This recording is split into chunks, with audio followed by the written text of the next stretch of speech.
Chris Morgan, I'm a senior sergeant with the Broken Bay Water Police. At 2:30 yesterday afternoon, police responded to a number of vessel fires here at a Newport marina. As a result of those fires, 6 vessels have been completely destroyed. 3 other vessels suffered damage. A 36-year-old man was taken to Royal North Shore Hospital suffering head injuries and smoke inhalation. A police constable also suffered smoke inhalation. It's worth noting that a number of other agencies assisted, including Fire Brigade, Rural Fire Service and New South Wales Maritime. A number of private operators were also present who greatly assisted with the overall operation and ensured that a minimum of vessels were damaged. We're very proud of the work done by the police, working under very difficult conditions at the time.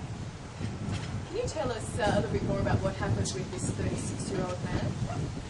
36-year-old man's, we believe, is an electrician who was working on board one of the vessels.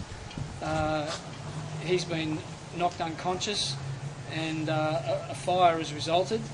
And as I said, he's been taken to North Shore Hospital for treatment for a head injury. When you say he was knocked unconscious, how did that occur? We believe that's occurred as a result of some sort of an explosion. We're following up that line of inquiry. Is there any indication as to what caused the explosion yet?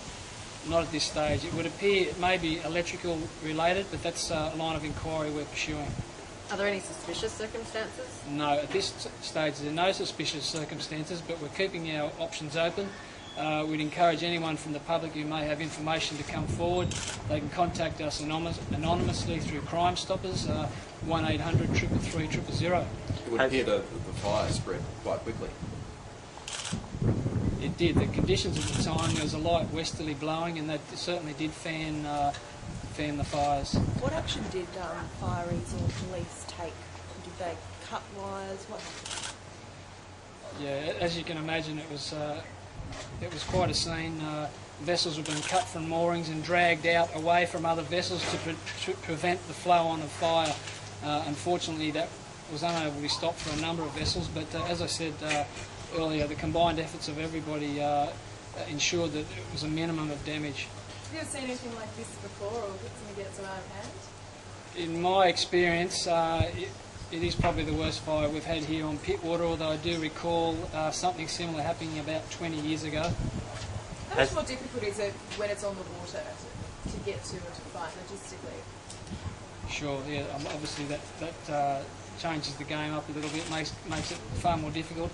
And as I said, there was a westerly breeze blowing, which did add to the operation and made things more difficult. Has the electrician